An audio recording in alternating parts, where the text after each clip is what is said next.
All right, we are in there. Let me check.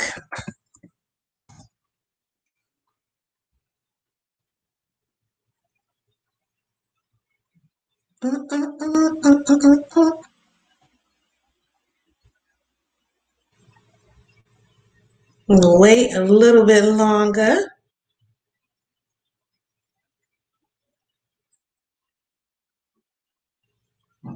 All right, there we go. Seeing a couple laughs and stuff. I don't know what y'all laughing at. Y'all must be having a good time out there right now. Okay, yes, I am handsome. Thank you very, very much.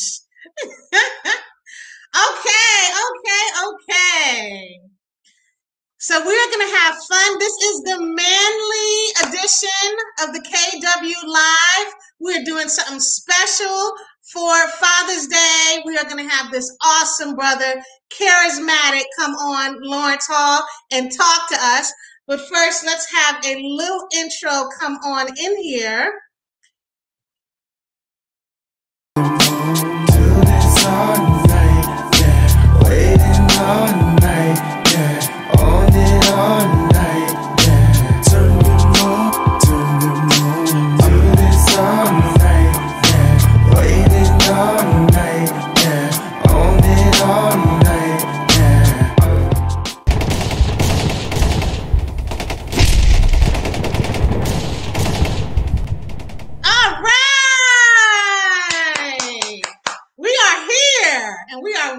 Somebody said they can't with me. Oh, you can with me. I was trying to figure out if I was gonna do a deep voice. And I asked the kids, and the kids was like, "We're good. You good? Like, just stay. Just don't go any further." So it's all good. So I want to introduce Lawrence Hall. He is a father, a romance author of several books, and he does not look like he's going to stop anytime soon. You are lucky to meet him now than to be someone who met him, just heard about him 5-6 years ago. Because people are going to be like, where the fuck have you been? It's motherfucking Lawrence Hall. He's also been called the unicorn of the multicultural romance genre. Let's see Mr. Lawrence Hall pop up. There we go! Brother!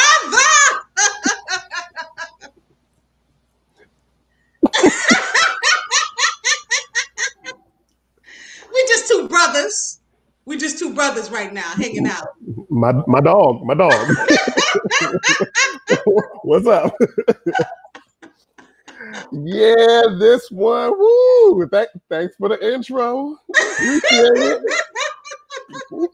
Yeah. You said your blood type is energy drink. So I'm ready. I came with it. The 70s sideburns mustache. The Starsky and Hutch. I mean, wow. Because I didn't want to go too far with the goatee, so I left. I didn't want to. It wasn't ready. I appreciate that. One of us is rocking. I appreciate it. Brother, I appreciate it. I'm your wingman. Okay. Yeah. We need some uplifting this weekend, and here we go. Oh my gosh! Yeah. Man, let's get it, man. I said it before, man. I say that literally. Let's get it. Let's get it. Let's get it. So you are up there, kind of in that age. I'm not yelling out your age, but you was around in the 90s. I'm a child of the 70s. I was a baby in the 70s, so that's why I understand the sideburns and the mustache. There you go. So the most important question I have for you this evening is. By the way, I love that intro. Oh. Tupac or Biggie? You got to answer that first. That's super important right now. All right. So it depends on the kid. See, I'm not going to just give you a blanket answer. It depends on what you're talking about. If you're talking about an entertainer, it was Tupac. If you're talking about a lyricist, it was Biggie. You're not going to just give me a blanket one. Now I like Tupac better because Tupac was an entertainer. Okay. But Biggie, when it came to pure lyricism, it was Biggie all day. Woo! And I'm an East Coast girl, so I have to say, well, I mean, they both kind of East Coast, though, right? Yeah, Tupac was more Baltimore. That's right, Baltimore. For But those out there in the gotta give it to Biggie, though. Gotta give it to Biggie. He ran New York. But Tupac, you can't, hands down, you can't fuck with him. Well, I mean, you know, if you look at it, like I said, I mean, if you look at like entertainment and showmanship, right? Tupac to me had the most dance tracks. So it just depends. You know, every album Tupac was dropping something dance wise.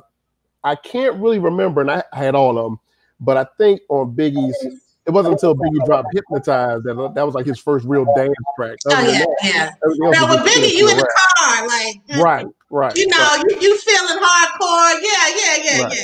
Well, you know, brothers as brothers, right? Yeah, as brothers. My bad. As brothers, we both understand how it was. You know, it's hard, man. It's hard. The 90s, man. I love the 90s. Okay. So, someone asked, how do we get our names to pop up? Barbie, if you can find that link, let me know. I will find a link in the middle of it. We didn't do it this time because we was busy. See, for all the people that's out there in the cyberverse or, you know, the chat room or whatever, I thought I was going to come in here. I thought I was going to have pyrotechnics, fireworks going off.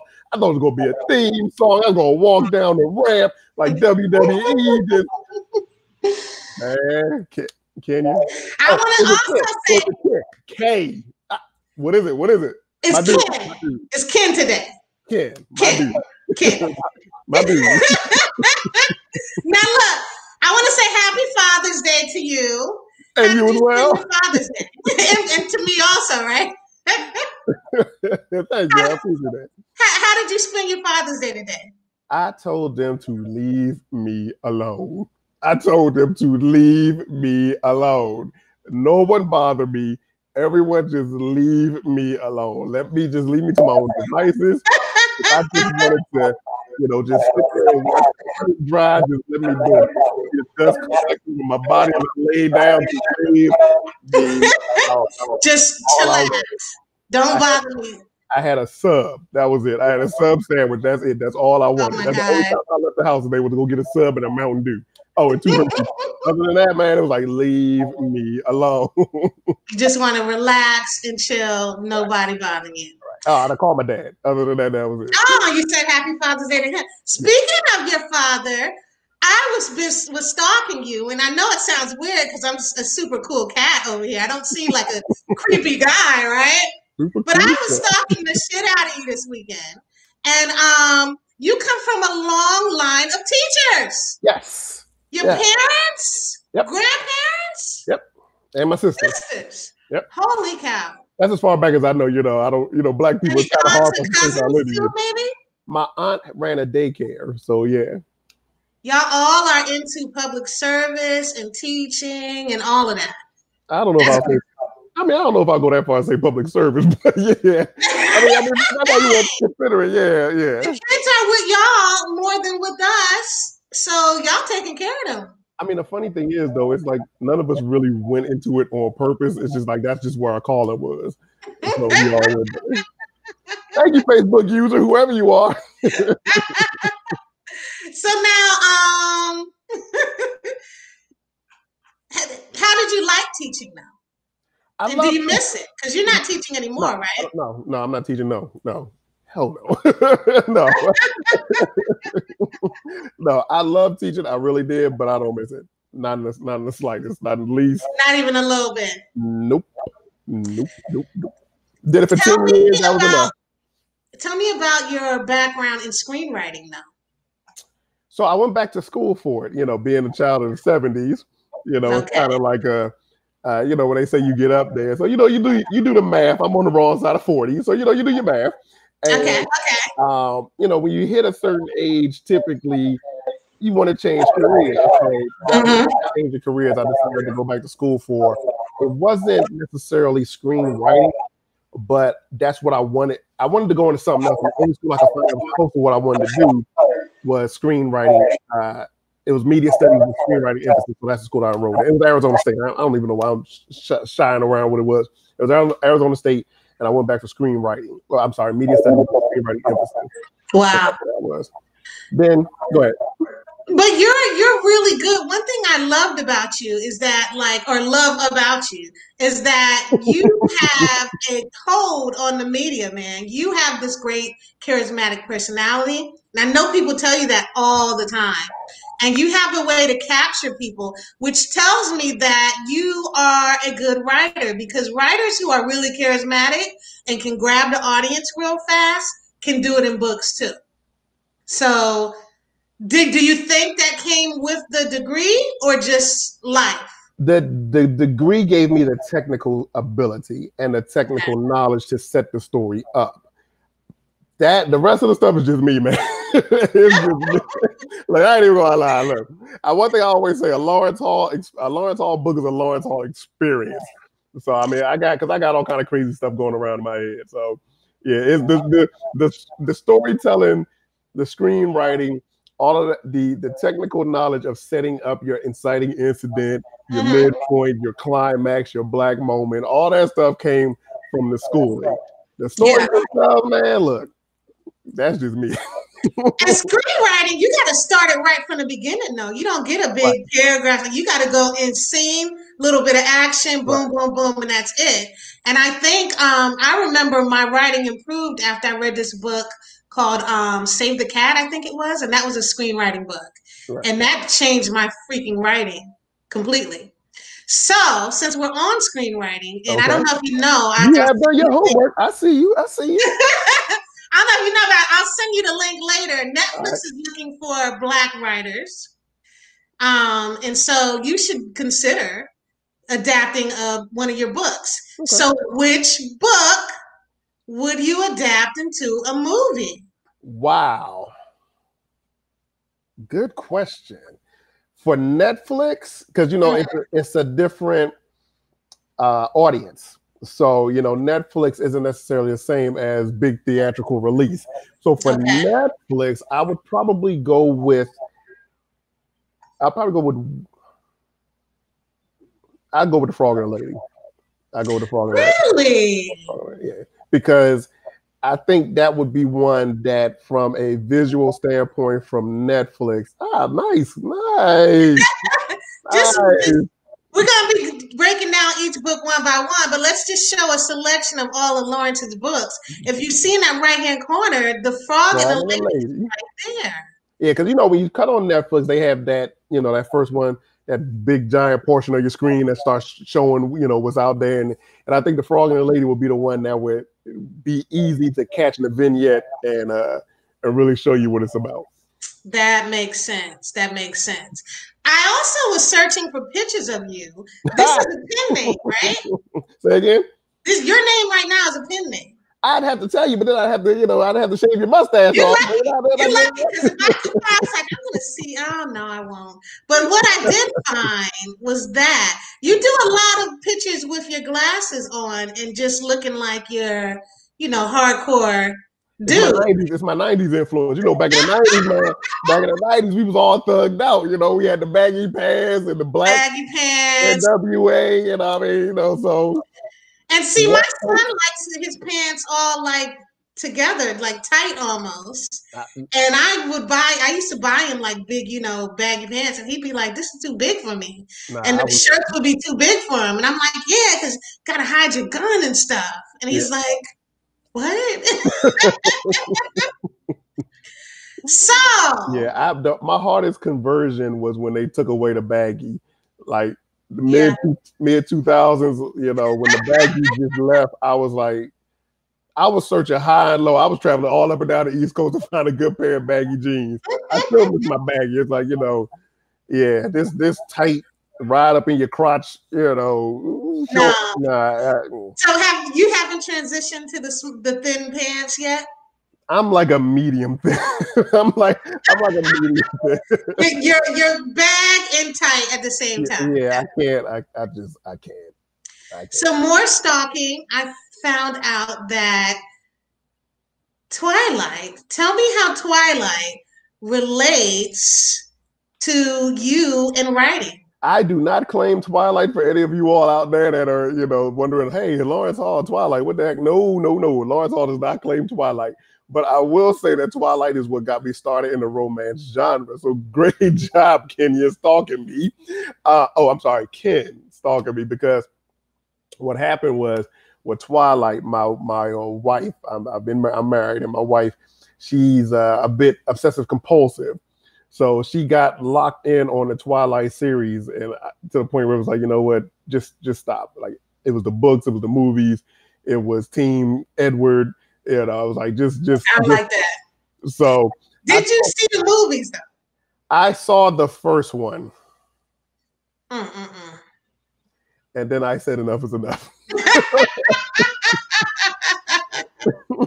So I told her I could write her something similar, not similar. I could write her a romance story. Boom, and that's what got me started writing, because I was like, you know what, this got to stop, man. So you weren't Team Edward or Team Jake? I'm Team I don't care. I'm Team what else is on the channel. I'm Team give me the remote control so I can flick this. We have a question right here from Zarina. Go ahead, and who are some of your favorite romance authors or romance books, and why? All right, so great question. So I am new to the romance genre, relatively speaking. I've only been out for a year. Great question, Zarina. Thank you. I hope I said your name right. And so I'm new to the romance genre, so I'm still learning and exploring the genre as I go along. My first romance book that I consider romance was actually Terry Mcmillan, Waiting to Exhale. My mother gave it to me when I was a teenager. She was like, you know, I want you to read this book and learn what a Black woman thinks about. So I was like, all right, you know, me being a teenager in the 90s, I was like, all right, let me go ahead and read this book. I don't know if you all consider Waiting to Exhale to be romance, but, you know, I consider it romance. So I'm going to say a big shout out to Terry Mcmillan, Waiting to Exhale. I never read Stella Got Her Groove Back, but Terry McMillan, she's got a special place in my heart, because that's the first one that I would consider. Then the next one I can remember reading, which I would consider romance, you all may disagree, would be The Time Traveler's Wife, and I forget who wrote that one.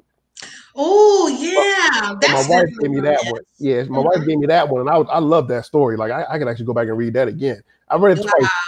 So I love that, because I'm big on science fiction and paranormal and stuff like that. Me too, yeah. The time travel element, that was I forget who writes it though, but those would be mine. So I haven't read a Kenya Wright book yet.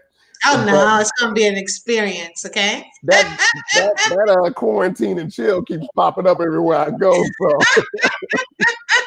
you know, with the advertising, they say you keep seeing something over and over. It's about to get read. So I'm just letting you got to do the Mafia series, because I spent a lot of time on action, and I think there's even one book where it's only like one sex scene. No one noticed because it was a war and bombing and all that. So those are for my action junkies. Okay. The Mafia series. Right. So your wife's a huge romance reader, to the point where she got you into writing romance. Correct. Only because I was tired of her. Man, she was costing us a lot of money, man. You don't understand. Well, you might. We understand. Yeah. Right? It's like every other week, it's like 20 books coming in the house. I'm like, what the? Come on, man. And I mean, they're ranging from free to 99 cents to $3.99 to $9.99 to $16.99. I'm like, dude, this is adding up, man. But do you ever come up with the idea and then start kind of going back and forth with your wife? Like, I'm thinking about this, but what do you think about that? Like, has there ever been any powwowing or brainstorming? So with The Frog and the Lady, she had a major influence on that. So The Frog and the Lady was initially titled The Frog. And she said that is not going to get anybody in the romance community to read that. The book titled The Frog. So then I came back and I was like, you know what? I'm going to call it The Frog Prince. Boom. Mm-hmm. Yeah, no, that's not going to work either. So then she was like, why don't you try something like The Frog and the Lady? Just keep it basic, let them know, you know, what it is. I'm like, so, and then the cover, so here's what the original cover looked like, okay? Oh, no. So it was just redesigned a couple of weeks ago because my wife looked at this and said, get rid of the cover.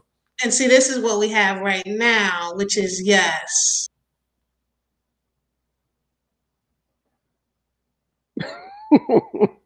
Black Lives Matter.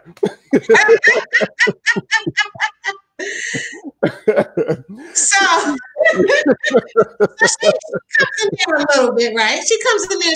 She adds a little bit to it. Yeah, she told me she just looked at it. She was like, "Get rid of that cover." And so I was like, "All right." So I started redesigning the cover, and then finally she was like, "Yeah, go with that one." I was like, "All right." Has she read your books? No. I'm on her TBR list. I'm on her TBR list. I'm her husband. I'm on her TBR list. I've been on her TBR list since like 2013. It's ridiculous. Here's how bad it is, right? She told me a couple of weeks ago when I redesigned the cover for The Frog and the Lady. Keep in mind, I'm now working on my 7th book. She said, I'm going to go ahead and read The Frog and the Lady. All right. So my first book was Vigilante. That was released last year. That was for her. That was for her. She never read it, so I finally just put it out on Amazon just to see what would happen. Yeah. She never read it. So got to The Frog and the Lady. She said, this was only about 2 weeks ago. She was like, I'm going to read The Frog and the Lady. All right, cool. She came out. She was in our bedroom. I was at my part where I write, my little study or whatever have you, right? My man cave. And she came out. She was like, "This is good.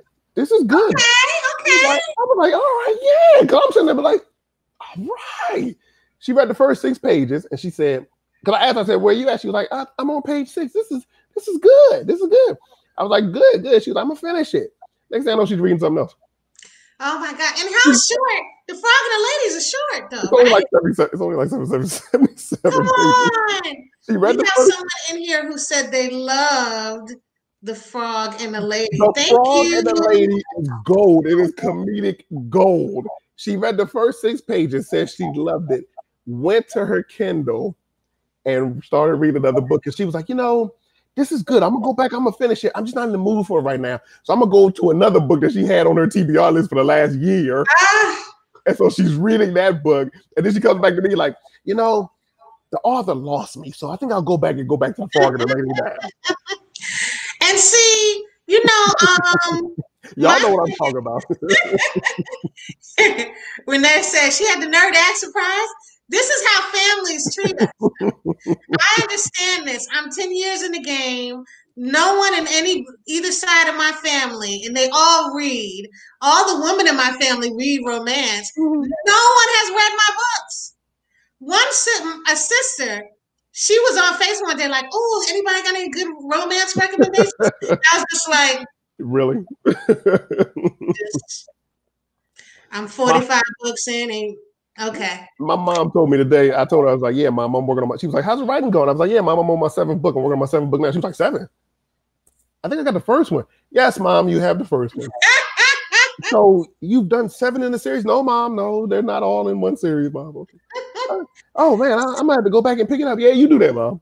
I thought I was like, "Mom, screw family. I'm done with family. All right, I'm just going to go to strangers." Family and friends, for some friends, but most people, they're not gonna respect us until we have a movie or some shit like that. It's like, hey, you ever thought you should put your books in stores? No, I never thought of that. I'm glad you brought that to my attention. Yeah, really. Oh, you should try and see if you can get it as a movie. Oh wow, I wasn't even thinking that way. Yeah. Here's what's so bad about it. My sister called me, I think 2 weeks ago, because she's starting a business. So I was giving her some advice. So I asked my mom, because I was talking to her today, because I called my dad for Father's Day. I told my mom, I was like, "Hey, so how's my sister doing?" She was like, "Oh, she's doing great." And then she said, that's what she got onto my book. She was like, she's doing great. She's killing it. So what about you? How's your writing going? So you're keeping up with her, Mom, but me. We're not important. Nalini Singh, I don't know if you've heard of her. She does like the Angels Guild series, and she's got like 50, 60 books. She's super, super huge, right? And I was listening to her do a conference, and her mother called her up. And I'm talking about like she's been all over the world. Her advances are like millions of dollars, right? Okay. And her mother was like, you really should go back to law school and finish that degree. And she's like, "Mom, I'm a New York Times bestselling author. You don't." She's like, "Well, just in case the writing doesn't work out." Yeah, you need something to fall back on. So, Kim K, we actually had someone submit a question. Her name's Rihanna. I think I have it right. Or Rihanna. Why does Lawrence have a folder full of Kim K's pictures tagged as research? I hate y'all. I hate Okay. So when I first got started writing, and I started getting a lot of interacting with people, they used to say all the time, we're gonna make Lawrence blush. I think this is the first time I can honestly say somebody actually made me blush. So good job, kid. Okay. Yeah. Yeah. Yeah. We are handsome men, Shirley. Thank you. Yeah. Yeah. Kim Kardashian. Yeah. So you like her? Have you ever modeled a character after Kim Kardashian? No. I keep up with the Kardashians crazily. So it's weird, right? Like I can't. If I put somebody like that in a book, my mind would really go to certain places I don't need it to go to. So no.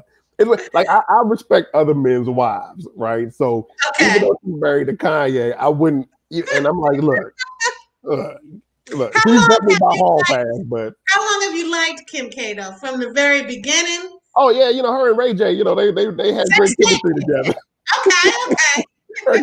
They had great chemistry together. On-screen chemistry was phenomenal. So Great movie, best actor and best actress. We have a question here. Are your books mainly black men, black woman, black men, black woman, white woman? I don't know. All of the different BWs.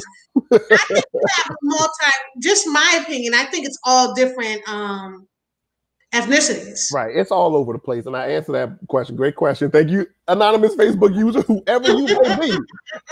But yeah, I answer this because the way when I first got started, again, I'm only a year in, right? So when I first got started, somebody who's a established author, she told me that you pretty much got to start and stay in one genre. But that's not how my mind works. My mind, no, me either. Yeah, I just can't just stay in one genre. So I jump around. And my wife actually brought this up to me the other day. She was like, because one of my books, like Wing Woman, is, and I don't know if people actually realize this, but they actually paid attention to it. Wing Woman is white woman, black male. But you don't really see that because it's not really harped on. But her best friend is a black woman, and she's in love with her brother. But you don't really see that a lot because it's not anything I really harp on. And so my wife was like, why are you writing like that? And I thought, I said, that's just how the characters go to me. I don't really have a preference in the sense of, whether it's white male, black male, white woman, black interracial. It just however the characters appear to me, that's just how they go. So yeah. It's all over the place.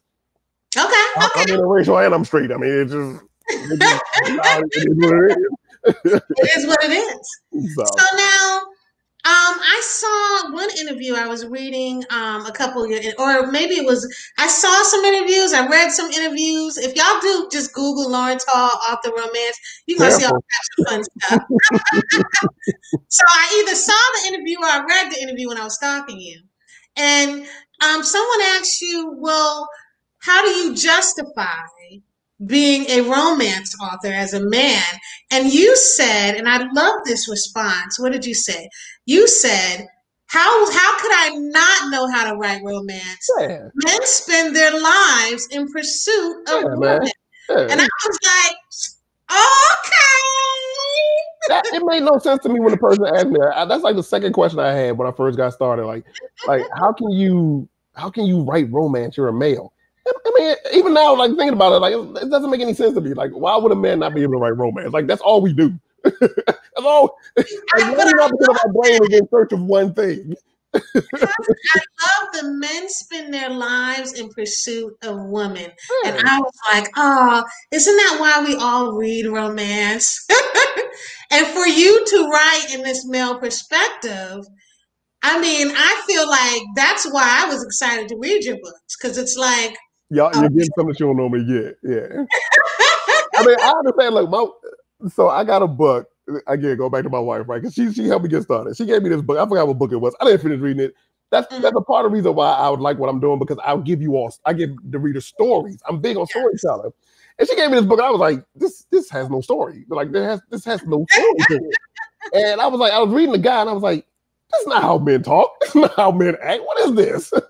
So whenever a person reads one of my books, Look, my guys are alpha males. They're blah blah, but they also, I mean, they're men. I mean, they're gonna have a problem with them. I mean, it's just, man, he walked. Come on, come on. Your men stare in an intense, piercing way into the people's. Okay, yeah, they do. That's I mean, okay, look, I understand. I can't reinvent the genre. They gotta fall into a certain category. But it's like, man, come on. That's just not how guys think, man. I mean, it's just. I had an editor though tell me that I spend too much time explaining like the guy's penis is constantly doing shit in the book. And she's like, is it a magical penis? I don't understand. Cause like he'll see a girl that's like, and he got hard and he did this and it did that and it did this in his pants and all of that. And I was like, I wonder, but do men have a lot of body reactions when they're seeing? Listen, them suckers have a mind of their own. Okay, they operate on their own. They move on their own. Them suckers have a mind of their own. How we walk around with them, I don't know. We're born with them, so we're used to it. But yeah, them suckers have a mind of their own, man. We have another question over here before we get into any others. I haven't read any of your books yet, but I have noticed your books are a bit short. How do you decide when a book is if it's too short or not? I just write to the story. Okay, so that actually is. How do you decide when a book is done? I can see it now. Go ahead. Okay. That actually pertains to, and Serena, I'm so glad you're going to pick up a Lawrence Hall book, because when you pick up a Lawrence Hall book, oh my God, you are in for something, right? So anyway, trust me, every Lawrence Hall story, I tell you if it's a cliffhanger. So you know some of them are cliffhangers. So Vigilante is a cliffhanger. The Vigilante's Assassin is a cliffhanger. Wing Woman is a standalone. The Frog and the Lady is a standalone. Bonnie's Game is a cliffhanger. Bonnie's Wish I'm working on now. That's going to be the conclusion to it. So I let you know in advance that they're cliffhangers or they're standalones. How do I know when they're done? Literally, the story's done, because I'm part pantser and I'm part plotter. So, and for those of you all that don't know what that is, a plotter is somebody who does the outline all the way through to the end, very detailed. Pantsers just sit down at the keyboard and just start typing, and then wherever they go is where they go. I do both. I do a basic outline from start to finish, screenwriting background. Again, I gotta know where I'm going. And then the pantsing part comes into play because I do a real basic outline. I just do a sentence for the scene, and then I allow my characters to fill in and breathe and do what they do in that scene. So a lot of times my characters can surprise me by where they go, but then if they go too far left, my outline allows me to bring them back to where I want them to go. Wow. So when it's all said and done, it's just how quickly I can get to the conclusion. That's interesting, because I started off as a pantser, and as the years went on, I became a plotter, but I still am not good. Like you said, you have your idea, and then you can might veer off, and then you kind of try to bring it back. Well, I actually work backwards. So I start with how I want them to end. So, for example, Vigilante, he's a superhero, and he's a vigilante. So he's got powers. And so I start by seeing the end battle, and then I'll work backwards. Okay, well, there's an end battle. How did they get to the battle? Okay, how they get to the person who died that started the battle? Okay, and so I just work backwards, and then I'll go from there. So that's how I know it's done when I get to the end. And part of it for me too is because, with, like you said earlier, with screenwriting and with film, you only have an hour and a half. You have 90 minutes basically to get that story put across, because people can't sit no more than that. And you got to grab them and keep them for that whole hour and a half. So a lot of times as I'm writing, I actually am amazed with authors who have 200,000 words in their book. And like your book, Quarantine and Chill, I saw it had like 400 pages. I'm like, dude, how the heck did you get there?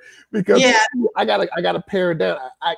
I'm constantly cutting it down, just because of my screenwriting emphasis. I gotta compact it. So interesting. The screenwriting has shortened it up. I wonder, because I'm gonna keep following you. I wonder if you're gonna go up, or if you're gonna keep on keeping it concise. It's actually harder to make it shorter and to get that story in. That is, because for me, it's hard to make it longer. Like it's harder. Longer, you can go on tangents and shit, but at times. But like making it shorter and making a full bound story, I think it's really, really difficult. It's a task that you need to do. Yeah, see, that's my biggest fear is that if I start adding extra stuff, I'll lose the reader, and that's my biggest thing. I don't want anything that's going to take the reader out of the story.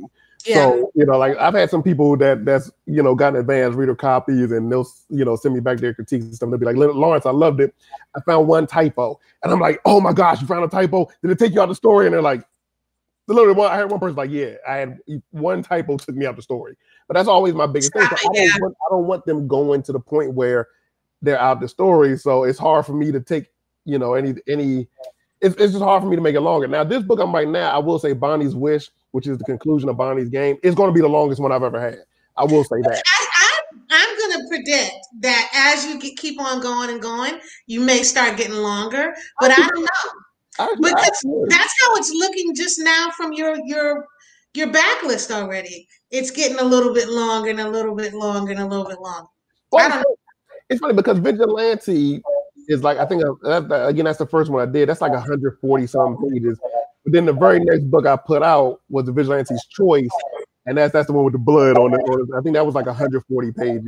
Wow. Then The Frog and the Lady was like 77 pages. And then Bonnie's Game was 66 pages. And then I came back again. So I'm all over the place.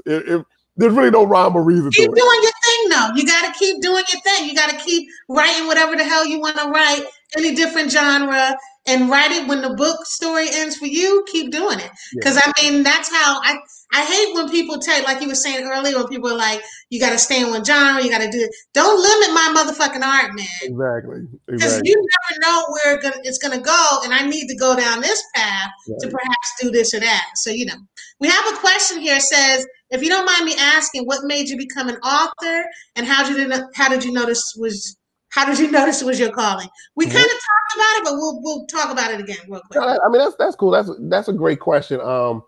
What made me become an author ultimately was the fact that Twilight series. Hey, she's made a lot of money with it, great. But I was like, there's something that could be done. I could do something like that'll keep us from spending all this money on your romance books. I can go ahead and write you a book. For my wife, I wrote her a book, I think in 2013. I'm guesstimating, it's been so long. And she never read it. So then after a while, 2019, I was sitting on this book for 6 years. I was like, you know what? I'm just gonna put it out there just to see, because you obviously are not going to read it. So let me just put it out there and see what happens. So I threw it out there. People started giving me good feedback on it. So they enjoyed the story. And so there you go. So now I was like, okay, now I gotta keep writing, because I actually, it's funny, and Ken, tell me what you think, but for me, like writing isn't necessarily an escape for me, but I've always been a storyteller. Yeah. I hear I've seen some writers like, writing is my escape. It's not really my escape for me, but my storytelling is. And I'll sit there and crack myself up while I'm at my keyboard. It's ridiculousness in my head, but so. It's definitely, oh God, is it escape? I don't know anymore. Just because I do work a lot and it doesn't feel like work at times now. That's true. That's true. And there's time, like my son yesterday was like, I was like, oh man, it's Saturday. I said I was gonna stop writing on Saturdays and Sundays now. And he was like, I would tell you to stop working because you work all the time. I said, but it's because I'm writing and I don't really think of it as work anymore. Right. Now that's true. I will, when I get lost in the story, it's not work. I'm just flowing. Like actually before we came on, I typed down like a quick thousand words. I was like, oh, and most people like type down a quick 1,000 words. Like, like what? But the character started talking to me. So I was like, I can either jump on with Ken, or I can put these 1,000 words down before I forget them. So I went ahead and put the 1,000 words down.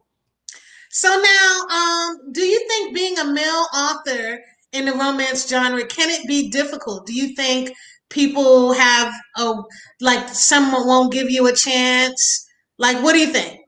Yes, I do. I do think it's difficult. I actually enjoy the fact that it's difficult though, because like you were saying earlier, Ken, when you get to the other side 5 years from now, when everybody's like, man, that Lawrence Hall guy, for like this Facebook user right here talking about love Lawrence Hall books. You know, when millions are like, man, that Lawrence Hall guy, you got to get on his stuff. You didn't catch him. You know, I've totally lost my train of thought. Anyway, let's just talk about Lawrence Hall. Books, they're great. So, back to being a male artist. But Yes, is it hard? Have you had people say, oh, you're a romance author, or do you think you can do this? Or have you had a lot of people come to you with doubt? I don't let people bother me. I put it like that because, and that's actually the first lesson I can say I learned was becoming protective of my characters. So people, you know, I've had some people, and that's what you were asking me earlier about is it hard being a romance author, a male romance author? Yes, it is, because a lot of women don't necessarily give men a chance because of that stigma wherever it came from that a man can't. A woman actually told me, I don't know if you can make a man dashing enough. How am I not going to be able to make a man dashing? It just doesn't make sense to me. Look at me. Did you Exactly. Look at me. So anyway, so, you know, I think a lot of women won't give men writers a chance because they have in their head that men, I guess, maybe aren't emotional enough or sensitive enough where they can write a romance story, which makes no sense to me. But a lot of women won't give men a chance. So that's tough to do that. But so I had one person, it was so funny. I had one person tell me that they didn't like how strong my female characters were.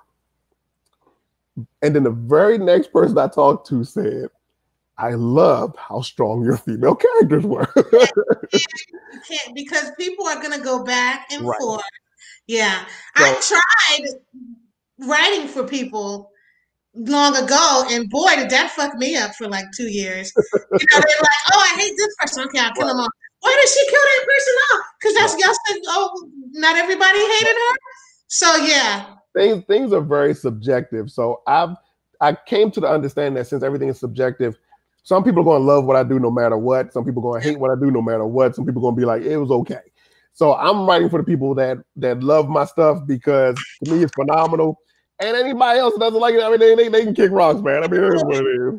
And we have someone who's saying, well, we had someone in the chat group, like I was saying this before, Facebook is battling Be Live, and so they don't want you got to go through press a certain link to show up the thing now. Facebook's decided to show privacy, but someone is saying, read Lawrence Hall, read it now. Yeah.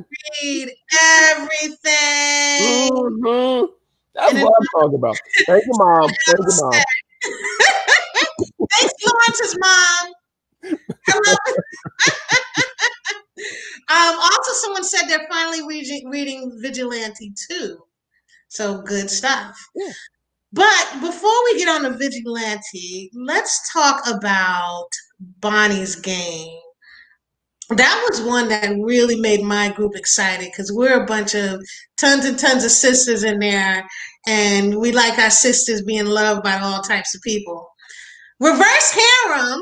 Yeah, man. What is that? I'm kind of scared to write it. You're scared to write reverse harem? Yeah, I don't know if I can do it. I think I'm actually going to use your book as research. Wow. When I eventually get into writing it. I'm honored. Honored. So, wow. Tell me what made you get into. Well, first of all, tell me what reverse harem is. Okay, reverse harem. How you got into it? Reverse harem is 3 or more men and 1 woman. Because if it was 2 men, it would just be a menage, and 1 woman is just typical. I mean, 1 man is just typical romance. So, reverse harem is 3 or more. Typically, you'll see. So you can see I did my research for all you people out there. Like Lawrence knows what he's talking about. He did his research. So reverse harem is typically it's 3 to 7, but you know, a lot of times you'll see more than 7, but it becomes tough for the author if they go above 7 men to keep track of all those various characters, or, you know, characters may just disappear for whatever have you. Although I think I heard about one author that had like 40 men. So that's what, yeah. 40? Yeah, that's what reverse harem is. So you'll notice if you look at Bonnie's Game, she's got 3, because I can do 3 guys. I can keep track of 4 characters. Anything more than that, I wouldn't be able to do. That's just too much. Is it just her POV, or do you have some of the guys have POVs too? Or? And Bonnie's game is just hers and Bonnie's wish. Because again, for those of you all that are picking up Bonnie's game as we speak, you got another coming out, right? Yes, Bonnie's wish is the conclusion. Bonnie's game ends in a cliffhanger. Bonnie's wish is what I'm right now. When I said that 1,000 words, that was one of the men. He was talking, so I had to write him down. So Bonnie's wish jumps between their various point of views. You'll also notice, and I'll say this because you say you have a lot of sisters in the group. You'll notice if you look at all my covers, Bonnie's game and Bonnie's wish are the only ones where you'll see the full face of the character, and that's done by design. That's a shout out to all my sisters out there. You know, every other one is covered a certain, or they just won't be a character at all. But Bonnie's game, shout out to the sisters. I wanted to give them love. So that's. And would you write more reverse hair after this? Are you done? I don't know. So Bonnie's game, the reason why I got started in Bonnie's game, you'll probably actually be really good with this too. But Bonnie's game, the reason why I got started is because I had said that I would never write reverse harem. There's no way I would be able to write reverse harem. I'm a one guy. I don't like to share in real life. I'm not sharing in real life. So why would I want to share my woman with somebody else? So I just couldn't see myself writing it. And I said I would never write reverse harem. And one of the author friends of mine pretty much dared me to write a reverse harem. And so me being the competitive sucker I am, because I'm very competitive, I went ahead and wrote a reverse harem. So that's how I got started with it. Whoa. Yeah. I read her book. I read 2 reverse harem books just to get a taste of it, did a little bit of research on it, and then boom, Bonnie's game. Somebody said they're looking forward to reading Bonnie's Wish. Bonnie's Wish is going to be the best book I've written so far. Okay. I say that unequivocally. When do you think it's going to come out? I'm trying to push it out by the end of June. Whoa. Okay. Yeah. I said I'm trying. Is that what you was working on when you said that the characters were speaking to you? Was that wow? Yep. I'm impressed. Definitely. Okay. Let's see. Debbie asked the question. She said, "How did you come up with the idea for Bonnie's game?" Oh, well, we just kind of said that though. Well, no, actually we didn't. So Bonnie's game. Great question, Debbie. Yeah. Debbie, first off, you had a name. Great job. Bonnie's game, I came up with the idea. This was before Jumanji came out. I think I wrote Bonnie's game in 2013 as well. And what happened was I'm a big gamer. I'm a huge video game. You know, I'm a gamer, man. I'm a gamer. I've been a gamer all my life. I mean, I got my first video game back in the 70s. I'm a big time gamer. And so I just came across the idea. I was like, you know what happens if a woman gets sucked into a video game? And there it is. So that's how I got Bonnie's game. I was like, she came home, her boyfriend was playing video games, because the gaming culture has changed, but back, and I'm sure you can speak to this too, Ken. Yes.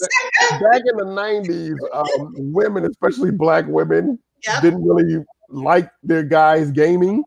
You know, it's like you're spending way too much time on this stupid console. So in my mind, I was like, you know, what happens if she has to come into the game with me as well? So I wrote Bonnie's. I wrote the first 30. Now here's what's so funny about it. I wrote it as a script. The first 30 pages, I wrote the first 30 pages as a script, and it took it from point A to point finish. So Bonnie's game as a script is done. I can literally hand this to a movie producer right now, and they could make it a movie, but it wouldn't be a reverse harem, because Bonnie's game, the movie, is only her and her boyfriend. Okay. I took that and I adapted it to reverse harem, so Bonnie's game and Bonnie's wish aren't the same as Bonnie's game, the movie. But to answer your question earlier, Bonnie's game, I can handle Bonnie's game. I get up to Netflix right now. They can go ahead and produce it right now. So Zarina asked, and guys who have just the Facebook user, do me a favor and put your name on the end. I'm keeping track of everyone so that when it's a giveaway, I can consider grabbing someone else. Ooh. So definitely put your name at the end if you can. Zarina had a question. Do you think your being a male writer helps or hurts you in the romance community? Good one. Good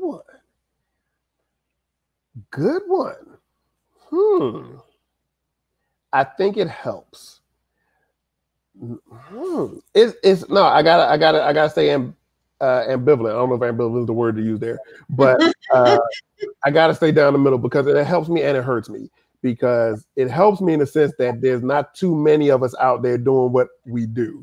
That's right. I consider myself to be the only one doing what I'm doing, you know. Yeah. So you're definitely, whenever you deal with Lawrence Hall experience, because I think I'm the only one that does it the way I do it.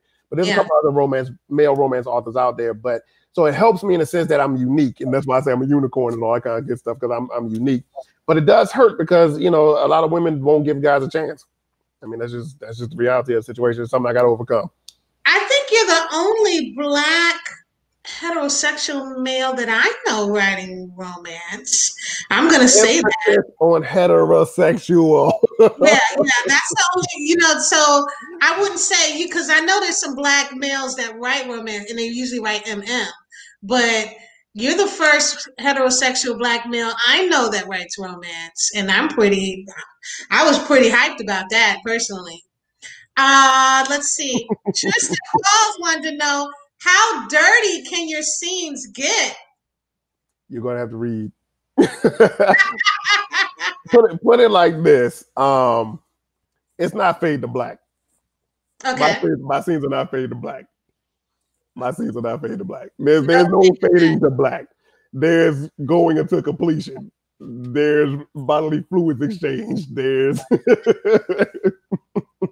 I mean, it is what it is, man. Sideburns back, brother. You go. We have another question from Trista. She wants to know, do you use any of your romance scenes on your significant other? Ooh. You say, hey, baby, I want to try page 55 with you. The best authors write from experience. That's all I'm gonna say. yeah, that's true. Is she your muse at times? No. Really? I miss having a muse. I gotta start dating. It's been a while since I dated. But when I would date specific guys, they would be like my muse. People can tell, like friends can tell who I've been dating or whatever. Let's see. Oh, we have another question here. Do you feel you have any social responsibility to maintain within your writing? Who is your target readers? Social responsibility. That's interesting. I don't think so. First off, I don't write from a social responsible standpoint. Mm-hmm. I write from a storytelling standpoint. However, because of my own personal lens that I view life through, there's not going to be things that are socially irresponsible in it. Yeah. I'm very careful with how my women are. I'm very careful that every time there is a explicit scene, it's mutual, it's consensual. There's no, he goes as far as she allows him to go. She allows him to do whatever, so he has the freedom to do it. But there's a mutual understanding and respect there. So I don't think I'll ever write any type of abuse or anything like that. Yeah. I'm a happy person. I'm an optimist. I actually had one person say it to me, and they were trying to insult me, but I took it as a compliment. They were like, "You're the most optimistic person I've ever seen." Well, thanks.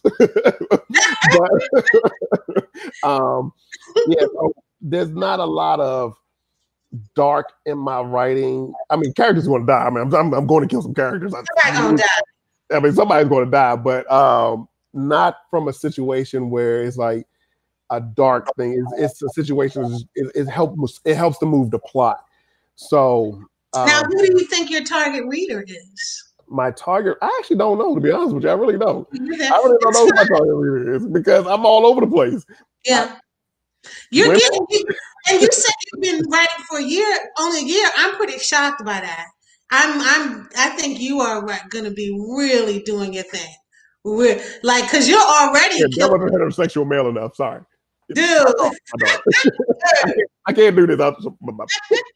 You're like doing your thing, but I do think it takes a minute because it's funny because I didn't know who the hell my reader was the first. You would think I would know, but I didn't know.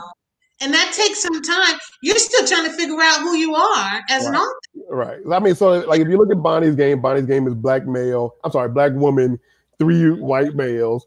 You know, like I said, Wing Woman is white woman, black male. Vigilante is white woman, white male. I totally forgot about this. In Vigilante's assassin, he's black. He's a black male. So that's another black male, white woman. So I mean, it's all over the place. I don't know who my target reader is because I literally just write the story as it comes. And I got another book. I have 2 other books coming that are in my head. One is called Running Mate. It's the second book in the Wing Woman series. It's the Lady Elias. That'll be out before the end of 2020. I'm gonna try to punch that out by July. That's going to be black male, black woman. Because, like I said earlier, Crystal is the best friend. That's going to be her book. No, I'm sorry. That's black woman, white male. Then I have a book that I just had a dream about 2 days ago. I wrote that down. That's black male, black woman.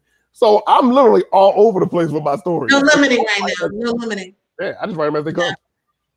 So Trista asked, how do you compare yourself to other male characters? How do I compare myself to other male characters? How do I compare myself to other male characters? I don't know. I don't understand that one. How do I compare myself to other male characters? Well, I have a question. Would you hang out with your male characters? With my male characters? Oh, heck yeah. Oh, heck yeah, man. Heck yeah. There's not a single male character I wouldn't hang out with. Even the ones that are jerks. I hang out with them in a heartbeat, man. So Renee said, I think it would be refreshing to read from the male point of view. I think so too. I think so too. And then someone is saying, yes, read Lawrence Hall. Renee. It is so refreshing to pick up a Lawrence Hall book. It's like, you know how you take the Sprite bottle, the top off, and it's like, Sprite. Like, seriously, when you pick up a Lawrence Hall book, it's going to be like, Now, Trista said, to be honest, you are the first male romance author I will read. Okay. That's what I'm talking about. Popping cherries up in here tonight. That's what I'm talking about, Trista. Trista, you're not, trust me, Trista, you in for a treat, man. You look, Trista, Renee, look, I'm trying to tell y'all, man. And Barbie's saying, I think she's saying anything over 4 guys, I'm not interested. That's probably for the reverse harem, yeah. So that makes sense. That makes sense. Who is the most difficult character to write out of all your characters? So believe it or not, the most difficult one is what I'm working on now, the characters in Bonnie's Wish, because there's 3 males that I got to balance, but I got to make sure they all are different. So that it's not like the reader's reading the same character in just a different body.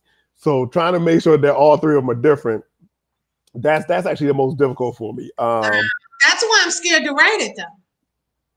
Yeah, I mean, it's challenge. It's a challenge. I have a lot of respect for those who write reverse harem and they do it well. And write series of it. It's like, whoa. Yeah. And then to me, because I like alpha guys, and my guys are possessive, want to kill you if you like look at your too hard. So like, how do you struggle or battle with the whole idea of the guy sharing her?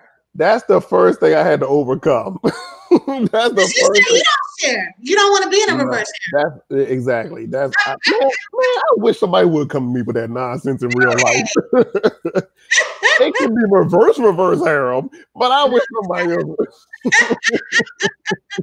I'm cool with a reverse harem, but no, yeah. So it was tough, and that's why I actually had to read 2. I had to read 2 different reverse harem authors to see and understand how they did it. Because my first thought was they was going to be battling over her, but the author I was talking to, she was like, "No, that's not how it works." So I had to actually read them, and I was like, "Okay." They're all friends. The men are all friends. They're either friends or they're brothers or paranormal. They're all in the same wolf pack. I mean, they're all together. I can buy the wolf pack one. I can buy that one. Okay, the brothers, I don't know about that. We too close to be. But you know that actually happens in real life if you think about it. Hey, okay. I'm coming to your family reunion this year. Not in my family reunion. But come on now. You know you've heard some stories about, Okay. in the trap house and running the train and all that kind of Really, Lawrence, we're gonna take it back to train time now. We're brothers. Look, I don't know anything about that. Okay. Nah, I'm just saying. Teresa said, do you ever network with other male romance writers? And do you feel like more men will start to write in the genre? I don't think more men will write in the genre. I think you'll just see outliers like you do now because of society and the fact that men are raised up to not really share our feelings. Men are raised up to suck it up. Sensitivity with men is seen as a weakness. So I don't think you'll see an overflow or flood of men coming into the writing romance genre. I don't believe that. Do I network with other ones? Yes, we've brushed pins. I didn't like the way that sounds. We have networked before. We've spoken, and I've actually introduced a couple of ideas to other male authors, but nothing's really come of it. So it's funny because the women authors like Kenya, right? Ken, my man, but Kenya, right? I found that the women are very supportive. The males, we're pretty much all just doing our own thing. So, I've tried to do some initiatives with other guys, but nothing's really come to fruition. So we're talking about Bonnie's game. Now we're going to get into Wing Woman. Debbie had a question. She said, how did you come up with the idea of Wing Woman? Okay, great question, Debbie. So there was a show back in the early 2000s. It was called The Pickup Artist, and it was on MTV. And I was a big fan of that show. Because it was basically a bunch of guys who went around, they unlocked the woman's psyche and how to attract women. And it's not manipulative, but they just understood, because bottom line is men don't understand women. I mean, you're just too complex. Guys are very simple. We're very simple. Women are very complex, but these guys, they figured out a way to unlock a woman's psyche and understand how a woman's tells, because women are very subtle. Men say, hey, I'm hungry. I want something to eat. I'm going to go make myself a sandwich. Women say, what's for dinner? And then it's like, well, what do you want to eat? I don't know. What do you want to eat? So women communicate differently, very subtly. So these guys unlock the psychology behind a woman's mind. And so they go around the country, the world, actually teaching men how to pick up women. And when I was watching the episode, there was one who was a wing woman. And she was a woman who was helping the guys as well. And that always intrigued me. And so I always held on to that, because like I said, that was years ago. And when I came to this situation, I was actually writing another book. And Crystal, who is the best friend in Wing Woman, she started speaking to me. She literally punched through what I was writing and just started speaking. And it was a strong thought. I just couldn't let it go. And she wrote she said the first opening paragraph in Wing Woman. And I wrote it down. I was like, oh, Wing Woman. So now I was like, okay, Crystal, so this is your book. And she was like, no, this is not my book. This is my friend Maggie's book. My book will come later. Okay. So Maggie is the Wing Woman, and it went from there. It literally, Crystal punched through. She started talking to me. It was Maggie. It's her book, but it's based off of the fact that there are women out there who will teach men. And actually, if you Google it now, because I did Google it when I started looking at it, there are people out there. There's a woman, her site's in New York, and she teaches men how to pick up men, how to pick a woman. Will the friend, Crystal, right? Will Crystal have a book? Yes, Crystal's book is coming soon. And that's going to be, and she's Black, right? Yeah. And she's going to be with who? Not the person's name, but. She's Black woman, white male. Okay. So, because she's going to get with the character, the bartender in Wing Woman, she's going to get with him. Oh, okay. And they're both characters. So that might be my hardest book to write. That might be a straight romantic comedy, because both of them are hilarious. Yeah. But I already have that outline ready. It's ready to go. You got to sit down and write it. And someone, Tamika says you are hilarious yourself. Tamika, you are all right with me, Tamika. So you know what I really wanted to talk about, though? Let's see if we have any questions. Let's see. Debbie Try not says, to look at the chat. Debbie, yeah, don't look at the chat. I'm doing it for you. People are trying to get a visual. People are saying they're going to be reading your book after this. Trying to get a visual. What? What you trying to get a visual? Your story. What's about to turn into? Trista said, since I like to laugh, do you insert comedy into your books? I guarantee you do. Oh, yes. Trista, first off, pick up The Frog and the Lady. Get it. Okay. Like, seriously, go get it. Like, open up another browser because you're computer savvy because you can type. Go get that book right now, right? It's comedic. It's the upper level. It is comedy Shangri-La. Like, you're not going to find another book funnier than this. It's just a guarantee of it. The Frog and the Lady is hilarious. Bottom line is hilarious. Every other book of mine has comedy in it as well. That's just me. Somebody in there is going to be cracking some kind of joke. Even in my darkest book is Vigilante's Assassin. There's a lot of blood, gore. The main character is a vampire, right? That's what I want to talk about. The Vigilante. Even in that, there's comedy. The main bad guy is a comedian. Really? Now, if you ask me who my favorite character that I've ever written, it's him. He is my favorite character because he is so mentally twisted. He's hilarious, though. I love writing for him. I would love to write a series. He's probably going to die eventually, but I don't know how long it's going to be before I kill him. I might just keep him around for like 10 books because I love that guy. So now this is the one in the corner right here is an old cover, but I love this GIF. I just thought it was so dope. I had to include it. Yeah. But these are the actual covers right here, right on the right. And you even have the book cover behind you, Vigilante, right? Yeah, the original one. The original one. I keep that on. And you said he's a black guy, right? No, he's white. He's white. He's white. Okay. He's white. But like, I love the idea of it. I love superheroes. I also saw where a fan, let me see, she did her own like collage. Yeah. Let me see if I can take it off. My reader fans are fantastic. I'm not going to lie, man. Listen, when a book is really good, a fan will do a collage. I'm going to take myself out real quick to show the collage. But that collage made me go, I'm going to look at this. Yeah, pick up The Vigilante. It's a series of paranormal romance books, but it's not paranormal like you consider it. The first vampire gets introduced in book 3, The Vigilante's Assassin, and even he's not like your typical vampire. We just run around sucking blood. That's just every Lawrence Hall book you get is going to be different than what you're not used to reading in a romance genre. And I purposely make it like that because I'm new to the genre.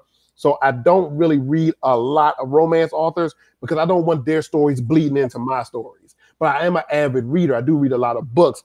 So my storytelling has a lot of things that I pull from other influences other than just romance. But get the Vigilante series. You'll love it. I mean, that's my thing because I love a lot of action with a little romance or something in there. But the idea of vigilantes, I love superheroes. I love, and I mean, you had me with the sword and the muscle back. I was done right there. That was good. Let me pull that up again. You got to stop playing with me with these visuals. And then when I went on there and saw the damn collage in the review, like it was a long ass review by a reader, and then collage, and I was like, oh shit, guns. Fire, skulls, muscle man. If you ask me which one is the most visual, it's the Vigilante series. The Vigilante series, every time I write that, I think of it as a major motion picture. I do. Wow. So the most visual one out of all my books is Vigilante. I started with the sword, and that's what it grew from there. So that cover right there is the first one I designed. It's my very first cover. I didn't know what to do. Yeah, I didn't know what to do. So I literally just found a picture of a guy with a sword, threw it on there, slapped it on there, and called it a day. I told you I put Vigilante out there just because I wanted to see what would happen because my wife never read it. So I got tired of waiting on her to read it. And is it complete? Because it's 1 and 2, right? Well, it's 3 books. So far, it's scheduled to be a 7-book series, so it's going to be ongoing. Whoa. In my head, but I might keep it going. I mean, I love this world. I love this world so much. I'm actually interconnecting.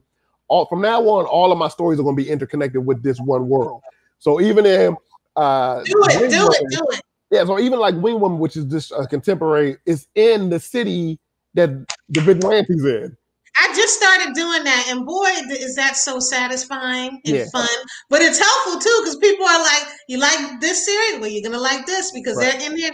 I've also had, and you should consider this because you said the bad guy is a comedian. I also did a series with the villains for one of the other things, and the villain had his own series. So consider that, because I think I heard you in Again Stalking an interview where you said you loved one of your favorite characters was the villain in this series. Yeah. I'm a little different. I don't know. I'm going to say I'm different. I don't know if you all can actually see I'm a little different, right? So yeah, that's what I'm talking about. Because I'm pretty normal. So I was a kid in the 80s, right? And in the 80s, I used to take over the TV. My sister would always get mad at me because I come home, I watch Transformers, I watch G.I. Joe. And I used to always get mad that Megatron would never win. In the Decepticons, they would never win. I would get mad that Cobra Commander with the G.I. Joes would never beat the Joes. I'm like, man, can the bad guys win just once? So one of my favorite movies is Avengers Infinity War because Thanos wins. That's true. It's like, it's about time. I mean, come on, these guys can't keep winning, man. So Latrenda, who is at work, she's usually looking at these at work. She said earlier, we're going to get her fired. Latrenda, I hope we don't get fired because I love you. You always come through at work, be looking at the lives. Latrenda says she is downloading your books now. So, yes, good stuff. Yeah. Good stuff. Latrenda, man, I mean, you know, just sit back and buckle up, man. I mean, you in for a ride. All right, let's see. Trista, trust me, if you write good books, Trista. Yes. There is no Trista. This is not a if you write. Trista, these are good. No, I take that. Trista, these books are phenomenal. All right, Trista, good is like on the lower part of the scale. All right, Trista. So now, to me, it takes a man to show real emotions. A man doesn't have to be tough at all times. So I appreciate you stepping outside the box and doing something like this. Yes. Now, Trista, I'm as manly as the next guy. I mean, you know why? And see, I'm glad you said that because you're the reason why I'm dressed like this. This is your fault. No, you are not putting that on your fault. 100%. Because see, I said, Lawrence, I like to do something different with each live. Let's get dressed.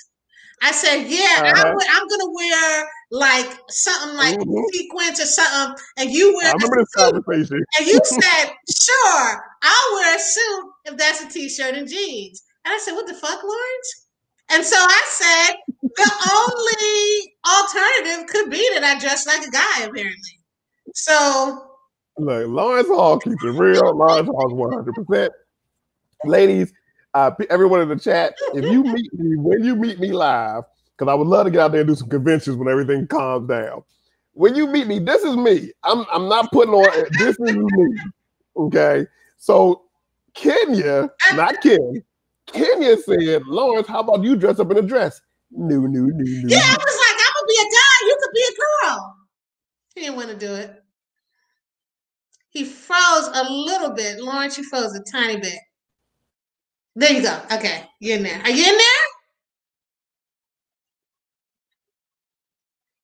there? Okay, hold on. We're going to wait for Lawrence to get back.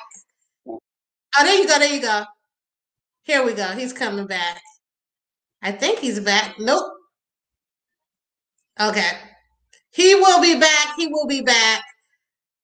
Anyway, how's everybody doing? Let's see. The next question I was going to use was the Tamika. Let's see. I will be getting that book. And Debbie, thanks for saying that you are a Lawrence Hall fan. Anybody have any questions? Because there's going to be We're almost done soon. But come on, Lawrence. Anybody got any questions for me? I'm gonna start talking to y'all in here. Over here on this right. But yeah, what did everybody think of my mustache? I mean, I feel like I look good. You guys are so funny when they say, where is Lawrence at? Yeah, I mean, I've been having a lot of fun with these lives, and I think here come Lawrence coming back. I think we're just gonna keep on doing them and keep on doing them.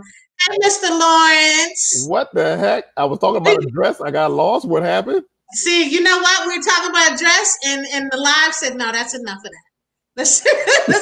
It went too far. They're going too far. That's what it was. I was sensitive because I was talking about that right dress. I'm glad you all kept going. I wasn't done, man.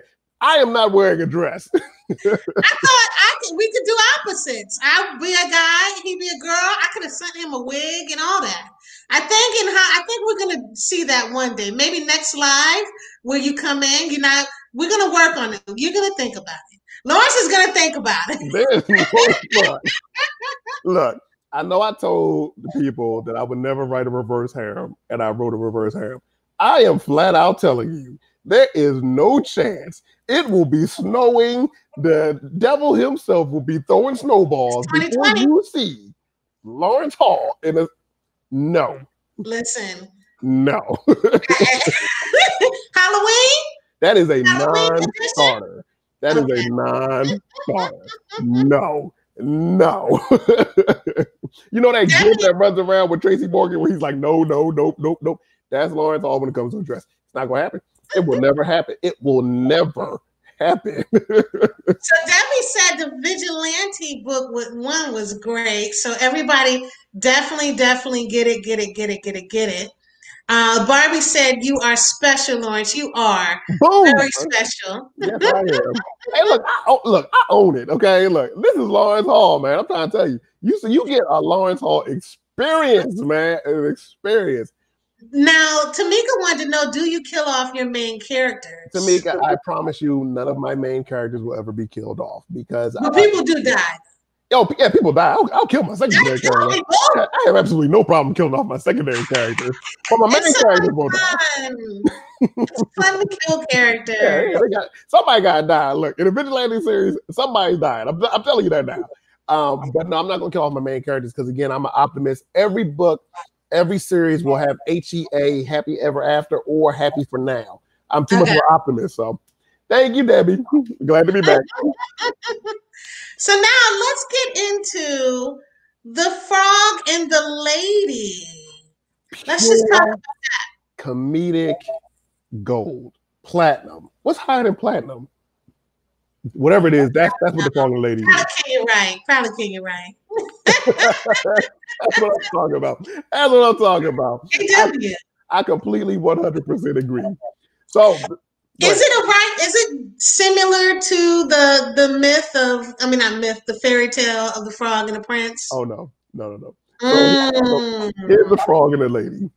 I was scrolling Instagram on my Instagram feed, and everything I saw was alpha male, billionaire, a firefighter, police officer, billionaire, Navy SEAL, Marine, billionaire. So I'm sitting up there, I'm looking at all these people who are releasing all of these books where the male characters, they all were alpha, and they all were these hardened, just manly men, right? And I'm like, that is not realistic. I'm like, there are guys out there like that, but what about the average everyday dude? It is not realistic.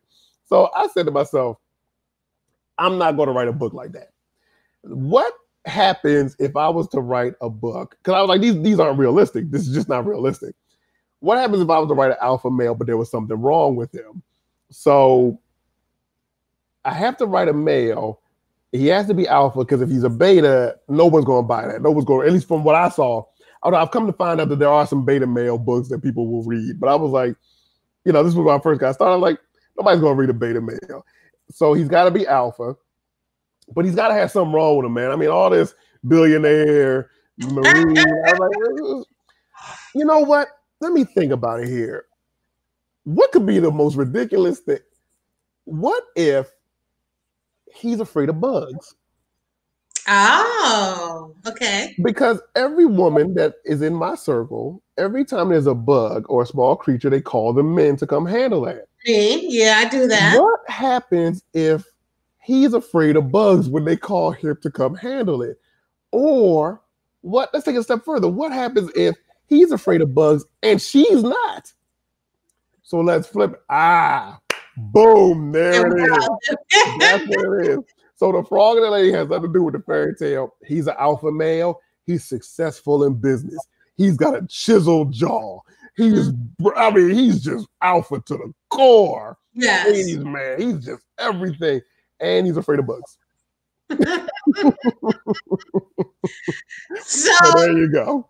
Debbie had a question too. If you could bring any character to life, who would it be and why?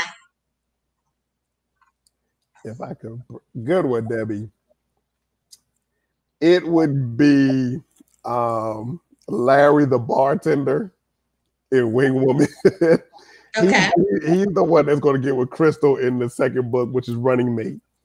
Just because Larry is so much like the guys I hang out with, he'd be cool to hang out with. Larry's the kind of guy that you go get a beer with because Larry is just that cool. Larry is the kind of guy that will give you horrible advice and just swear that's the best advice he ever gave. Trista thinks a man afraid of bugs is hilarious. Trista, you have no idea. I'm trying to tell you, man. I'm trying to tell you. The frog and the lady, there's a warning on the frog and the lady not to read it in public because you will laugh out loud and you will get those looks like, what is she reading? Guaranteed. Because you have, by the way, I don't think we mentioned it. Your readers group is Halls of Romance. Yeah. And I've been in there, and I think I asked a couple people, what should I read? And everybody said, start with the frog. So, I know it has to be hilarious. Charlotte wanted to know, she said, I have never read one of your books. What book do you suggest I start with? She said, hold up, the more erotic, the better. Ooh. So they all got a scene in them. Look, I'm trying to tell you, they all got a scene in them. Probably Wing Woman. I'd have to go with Wing Woman just because Wing Woman has the most sex scenes in it. Really? Right. I'm off the top of my head, I think Wing Woman has the most sex scenes. So Trista said that she is gonna read the frog and the I'm warning you. I'm warning you. And I want to know what happens, Trista, when you do, by the way. Trista, once you've downloaded it, go read the other reviews of all the other people that read The Frog and the Lady, and you're going to see they all pretty much say the same thing. Don't read it in public because you're going to laugh out loud. You're going to get those looks. So look, you heard it here first. You're going to burst in laughter, and you're going to be loud, and people are going to be looking at you like, "What is she reading?" So here we go. This is when things get weird on this live. This is when this is the moment. Because I'm going to ask you some really weird things. Because you're weirder than me. Okay? For real. What the fuck is Stickville? Because I've had people asking in my forums, they're like, Stickville, la la la. And I'm like, one person said, Rihanna said, why are all the women in Stickville so thirsty? Barbie wanted to know where did the idea of Stickville come from? And I'm like, what the fuck is Stickville? Until I go into Halls of Romance and I get all of these I don't know. Detective Lance. I don't know, maybe almost every day, every other day, every now and then, in my timeline, it's these Stickville images. And I'm like, what the fuck is this? And it's just the weirdest shit. And apparently, Lawrence just does these stick images. And they're weird shit. And so Stickville is a city In the halls of romance. Yes, it is. Stickville came this close to becoming a book. Oh Lord, you need to do it. You need People to keep make telling me that Stickville is this close to becoming a full-fledged romance novel. Explain really this, is. because I'm going to put the other Stickville image up, but explain Stickville and what it's about, please. Okay, so will you all please go join the Halls of Romance? That's what it is. It's facebook.com/groups/Halls of Romance, HALLS of Romance, right? That's my readers group. The first thing I'll tell you to do is I'll tell you, welcome to Halls of Romance. Go look under the category shorts. Under short, you will find our daily soap opera, Pickup Sticks. That's what it's called. It's called Pickup Sticks. It was named by Cole Denton, who is another male romance author. So shout out to Cole. He came up with the name Pickup Sticks. It stars Jake. Jake is on the right of your screen. He's in the middle right now. Jake is the guy with the hat, right? It stars him. Where the idea came from was I was working on Wing Woman, and I needed a writing prompt to get me going, because once my brain gets going with creativity, it's no holds barred.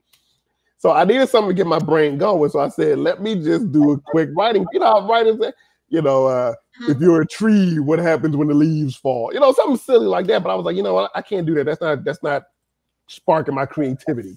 So let me do a stick character. And the stick character, he started off being shy because in Wing Woman, the whole purpose of Wing Woman is she teaches shy men how to attract women.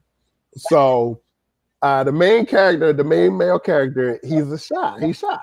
So to get myself in the mode of writing him, I did Stickville. I did Jake, who is a stick character. He starts off, he's shy. He doesn't know how to approach women. I can't. So Jake, it starts off with Jake. He gets on his computer. He goes online. No, that's Gabe. Now Jake gets on his computer. He creates an online profile, and he goes on a date. Now the stick character with the blonde hair, that's Rose. Rose is a famous actress. Jake connects his online dating profile. Connects with Rose. And you think I got problems? I'm sorry. You think I got problems? Rose, the famous actress, goes out on a date with Jake. Wow. Because she's struggling in her career. And what better way to kickstart her career and raise visibility than to go out on a date with a regular everyday person? And so that's the genesis of Stickville. It has expanded completely because I call them romancers. The people in my group that are romancers. I only was going to do this like 2 or 3 times. The romancers have taken this story to the next level. They've taken it to the next level. But I told somebody the other day, if I stop writing this story, I think I'll have a revolt on my hands. I think this is so insanely awesome. I think it's so funny. I think this is why I'm sure your books are great. And because your fan base is crazy. And like I said before, when I think I've been in Halls of Romance for maybe a month and a half, something like that. And I would get these Stickvilles and people would just and I'm like, I need to know what this is about because this is they're rabid, this is crazy. Man. They have some strong feelings about the characters in Stickville. I think I like the idea though of a soap opera. I'm hoping I can I don't know if I would be able to do this, but I might have to take that idea. Not the sticks though. You copyrighted Stickville. Well, no, believe it or not, it's actually so it came from there was an online stick character named This Is Bill. And so it would be This Is Bill. Bill drinks Gatorade, be like Bill. I just took the character. I was like, you know what? I'm just going to do it because I didn't think it was going to blow up like it did. So I just took Bill. So Jake is actually Bill. I just renamed him to Jake, and I just went from there. So I'm not taking credit for those guys, but the story is mine. But the character, This Is Bill. So Trista said she's gonna read the Frog and the Lady while she's at band camp while teaching her color. I can't with Trista right now. Is nobody gonna take this live serious? This is a serious live, guys. what's the old saying? So what happened at band camp this one time at band camp? Yes. And so Trista also said, Stickville, where did my mind go? Not those sticks. Not those sticks. No. Look, now I am a romance author. I am a romance author, so there have been some moments in Stickville. Also, let's see. Debbie said Stickville is great. So here's the thing about Stickville, right? I'm truly pantsing it. I am not thinking ahead. I do it 5 minutes before I post it. I have no idea what's going on in Stickville. I love it though. It's so amazing. I love it. I like the idea of an ongoing soap opera in the group. So I got to think of how I would do that. I don't know though. I'm just gonna watch you. I'm gonna watch the master. So guys, we're at the end. We're gonna do the giveaway, but I want, if y'all have questions, pop them up now. Now's the time, because I don't know when we will get Lawrence. I feel like Lawrence is a very busy guy. People are constantly grabbing him, and I'll try and bring him back in later too. I will make time for the killers. Whatever you want me out here. All right, I'm going to do this giveaway real quick. Today, it's going to be, I got my hat. Today, it's going to be Amazon gift cards to question submitters in some of the chat people. We'll do $10 Amazon gift cards. Okay, and that one fell out. So this is the one that's going to happen. And it is Debbie. There you go. Debbie was in here talking. Congratulations, Debbie. Okay. Lawrence, yes, we will revolt. Zarina said, Lawrence, do you have a writing team? Yeah, the character's all in my head. Yeah. No, I don't. No, I don't. It's all me. Renee is next. Anybody else with any questions? Now's the time. Who yelled out? I don't even know how I would work with a writing team. Like, my mind is just out there. No, that's not. What is it? Here we go. LaTrenda! Working at work, LaTrenda. Okay. Bye. It's good that you did this, LaTrenda. And we'll do, should we do one more? No, we're going to do it. I got to keep my money a little bit. And Renee said, yes, make time for the cake killers. Please. Anytime, man. Anytime. Seriously. Anytime. So Kenya, I'm not going to talk to Ken, but Kenya, man, Kenya has the green light. Kenya could be like, Lawrence, can you come tomorrow? And I'll be like, boom, I'm there. But you won't wear a dress, though. I mean, you got limits. Kenya could call and say, hey, Lawrence, you going to wear a dress? No, Lawrence will not be there. Zarina said, do you have beta readers? Do you ever do beta or an ARC team? I think you do ARCs, though. Yeah, I do have an ARC team. And this goes back to what I was saying earlier about me being protective of my characters, right? I actually don't have beta readers. I was, when I first started talking, like I said, that one author that told me to stick with the one genre. Mm-hmm. She also gave me another advice. She said that she doesn't do beta readers. She just goes strictly to ARC readers. And she said she has some authors who swear by the beta readers. They love the beta readers, but she doesn't do them. And I thought about that and I was like, you know what? I don't think I want beta readers because I'm so protective of my characters. I don't want anybody telling me what they think could improve my story. Okay. So it's like, I'll let people see it when I feel like the story is complete because look, it might be arrogant. I don't think it's arrogant, but I'm that confident in my stories. There are babies, It does take time. You may or may not, but it does take time. It does take time. Yeah, I'm not going to put a story out there unless I'm satisfied with it. So to me, and again, I only write for the people I think are going to like it anyway. Anybody else could go kick rocks. So, I don't really feel like I need a beta reader. So now, Trista wanted to know, what's your thought process on your covers? I will keep fiddling. So, the Vigilante, the new cover, not the one with the sword and the guy's back. But then, all three of those, I have a cover designer who did them for me. The rest of the covers I've designed myself. I've done them myself. Really? Yeah, I've designed them myself. I come from a creative family, man. We're all very creative. Me and my sisters, my mom and dad, we're all creative. So to me, it's just another outlet for creativity. My thought process is keep filling with it until it looks good. I have to keep playing around with it until I get that. Oh, that's nice. Yeah. When I get that moment, then I know I got the cover. So with Wing Woman actually started out with a woman who was in an office setting, and she was looking out the window like this. And I was like, no, that's not gonna work. I was like, no, that's not gonna work.